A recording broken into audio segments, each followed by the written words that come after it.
ว่าเปิดไฟจะกดหัวชอบไปกับรูปแคมป์พบสลักจะมีฟ้าผ่ากลุ่มเส้นใต้เรียนรู้ในการหรือว่าสถานการณ์จะวันรับน้ำการใจเย็นหน่อยวันที่ผ่านพันในสาย坦桑岭สิ่งที่ผมเสียสารเสียสารวันจะพักถึงHace muy buen tiempo hoy, ¿no? Tenés mucho verde en el campo, ¿eh? Me encanta. Bueno, ¿qué significa el lenguaje realmente para vosotros? Podéis escribirlo, lo que pensáis, aquí en este ping-pong, y lanzar a escenario.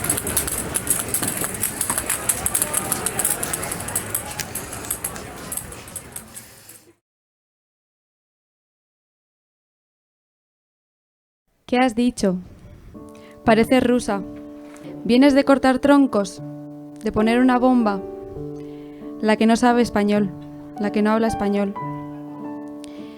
Oitie besterik ez daukozu. Acostúmbrate. Ya ha pasado un tiempo, y ya betiek urtiek. Intégrate, eres una más, tienes que ser una más. Y hoy estamos aquí, en este micro abierto, para compartir testimonios, experiencias que están atravesados por la desigualdad lingüística y estamos seguras de que todas tenemos algo que decir, así que quedamos invitadas a participar, a escuchar, a aprender, a proponer. El hecho de que en las clases, en la educación, se repita que hay lenguas mejores que otras, que hay gente que habla bien y gente que habla mal, todo eso genera falta de reconocimiento y encontramos como consecuencia muchas personas que procuran no hablar nunca en clase porque piensan que les imitan, que se ríen de ellos, que les consideran menos inteligentes. Todo eso muestra que la lengua es importante en la hora de construir desigualdad y, sin embargo, no conseguimos pasar ese mensaje a la sociedad, ¿no? Siempre que hay un caso en el que hay desigualdad social, las lenguas tienen un papel, ya sea por clase social, ya sea por género, ya sea por etnicidad. La causa no es la lengua, pero la lengua viene a justificar, viene a reforzar, viene incluso a formar esa desigualdad, ¿no? Por cómo se gestionan, por los valores que se las dan, por los prejuicios que existen, por las ideologías, por cómo se enseñan. Siempre hay un elemento lingüístico que casi nunca se ve, pero que es crucial. Cuando llegué a Madrid sabía que tenía que quitármelo. ¿Puedo botar esto a la basura? Silencio total. Y la cara de mi profesora, Susana se llamaba. Aquí decimos tirar a la papelera. Para que se me entendiese, para hacer amigos, para que no se me juzgue. Me lo quité hasta tal punto que ya me cuesta encontrarlo. Porque hasta cierto punto es bonito, pero a nadie le gusta el ceceo. Porque esto es lo que soy, porque no soy realmente yo sin esto. A partir de ese momento me dije a mí misma que iba a dejar de hablar como había aprendido e iba a empezar a hablar como el resto de niños. Pero el ser señalada y corregida por mi acento me marcó tanto que mi mente y mi cuerpo supieron que si no quería volver a vivir un momento así, si no quería destacar, tenía que esforzarme por hablar como hablaban los demás. Veo lo bonito de un acento, de un ceceo, de un jejeo, del deje. Y aunque mucha gente no sepa verlo, me apeno por esa chica de 18 años llena de sueños y de zeta que llegó a Madrid y a la que le costó encontrar su sitio. Aunque para encontrarlo nunca tendría que haber renunciado a aquello que perdió, al habla. La idea esta de que existe una forma correcta de hablar implica que las hablas diversas que tiene la propia lengua nacional son jerarquizadas, las no hegemónicas son consideradas subalternas y, por ejemplo, invisibilizadas en los medios de comunicación o en el sistema educativo y, por supuesto, las lenguas minoritarias que siguen subsistiendo dentro del territorio del Estado son objeto de conflicto permanente, por no decir de las lenguas de los hablantes extranjeros. Estudiamos mucho pues, todo el tema de la indexicalidad, ¿no? La capacidad de los signos para señalar categorías sociales a partir de los cuales el interlocutor está ahí construyendo nuestra identidad, ¿no? Entonces, claramente el lenguaje pues, es uno de estos signos, ¿no? Ya sea, como decías, las lenguas que hablamos, que no hablamos, las variedades, los acentos, cómo pronunciamos determinados fonemas, las palabras que utilizamos, porque estas categorías sociales siempre se construyen por muchísimos signos, ¿no? que vamos reflejando en nuestro día a día y que pueden también jugar en nuestra contra, ¿no? Sin embargo, a pesar de que esto es algo que funciona en el día a día, es un tema del que yo creo, no sé qué te parece a ti, que no se habla mucho en la sociedad, ¿no? Del papel de la lengua en la reproducción de la desigualdad. Al niño que entra gritando el idioma materno con un padre que le responde alto ante la desaprobación silenciosa, les miro y, si miran, digo callada, no te integres, asimilándote a quien elige la moral que no la vida.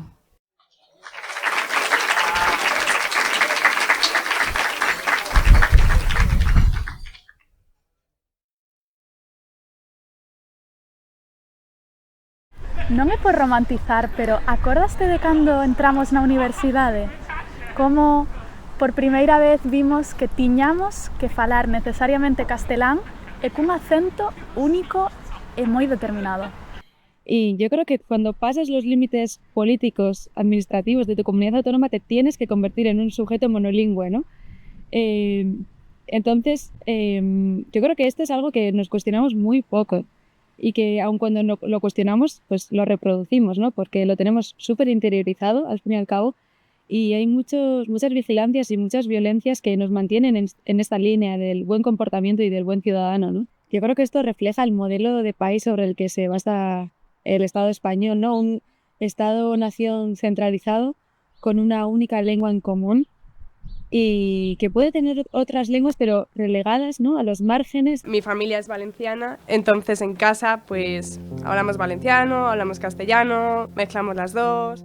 Pues la persona de mi familia que es valenciana, que se ha criado allí, que ha nacido allí y que pues por cosas de la vida, porque mi abuela nació en el 28, ha sufrido la censura del franquismo, ha sufrido la guerra civil y ha sufrido la censura no solo en el nivel de ser mujer y de enfrentarse a los problemas que nos enfrentamos todas, sino en un sentido de que ella perdió a su padre cuando la guerra civil, entonces se quedó sola entre mujeres, se criaron solas entre mujeres, hablando valenciano, porque claro, las mujeres en teoría no pueden hablar valenciano, ellas se tienen que presentar a la sociedad en castellano, que es lo que se espera de ellas, que es lo que la gente quiere de ellas, que hablen la lengua común, la lengua del Estado, pero en el pueblo de mi abuela no se habla castellano.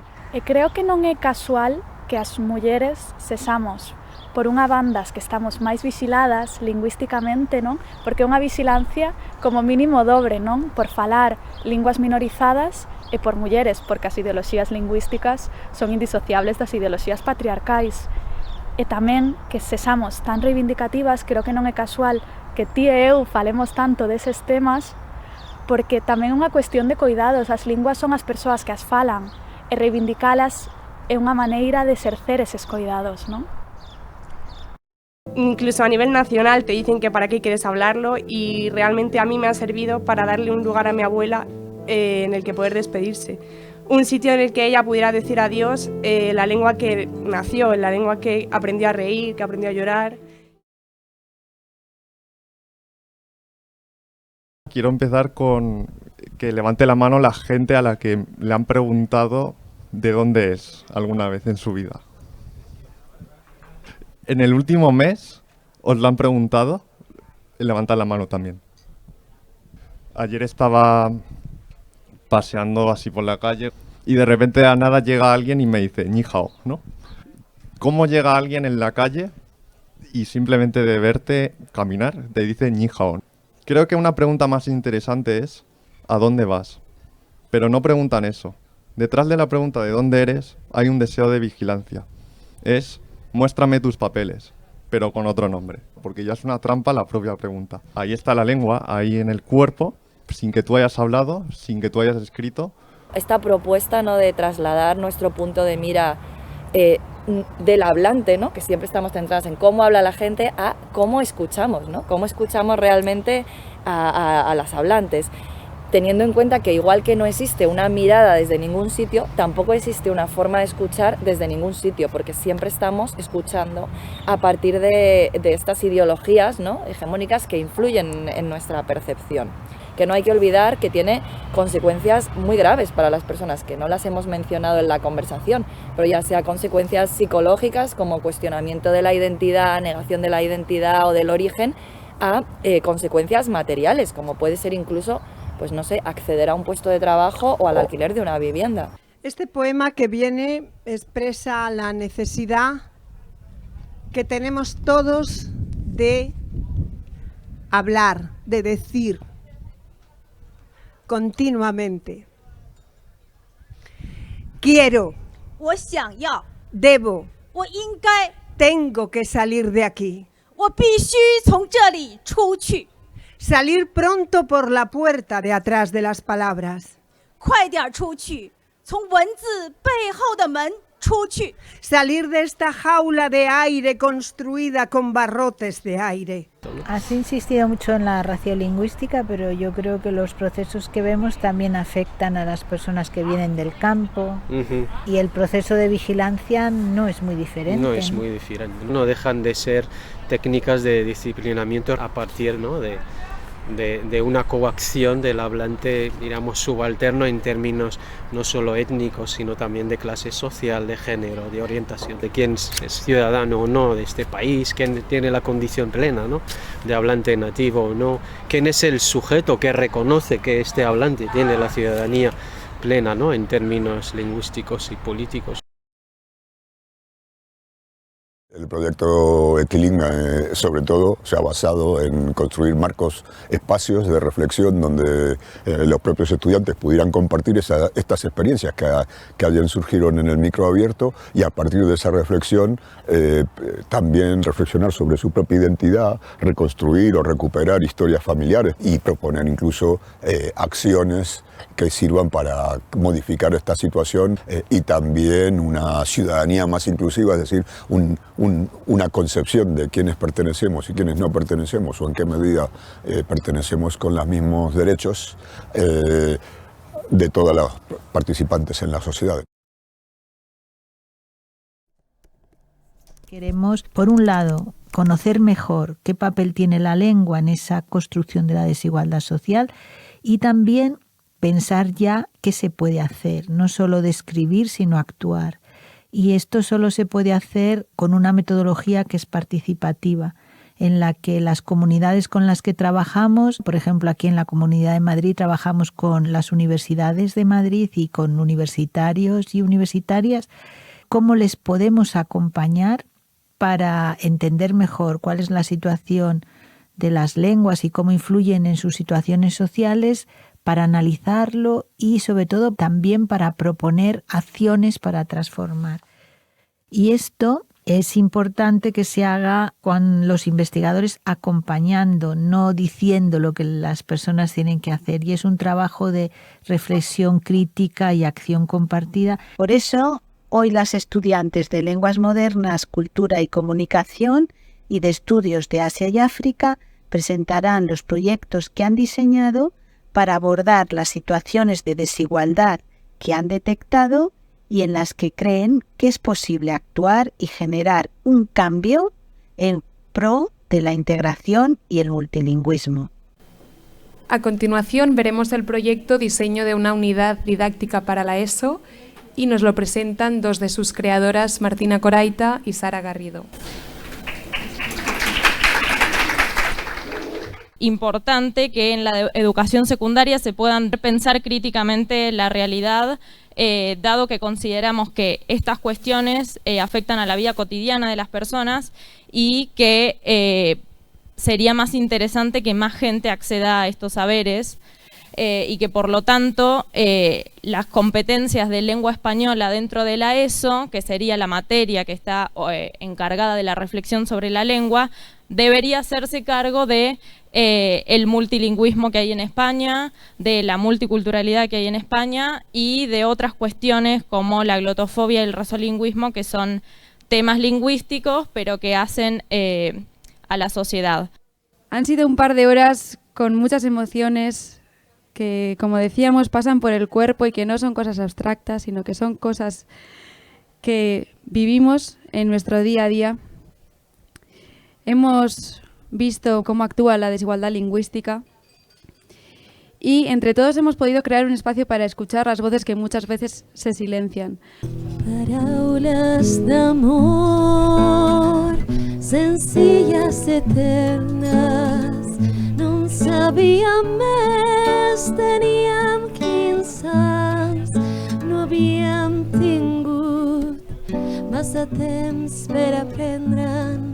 Tu i us despertaven del son dels infants, en teníem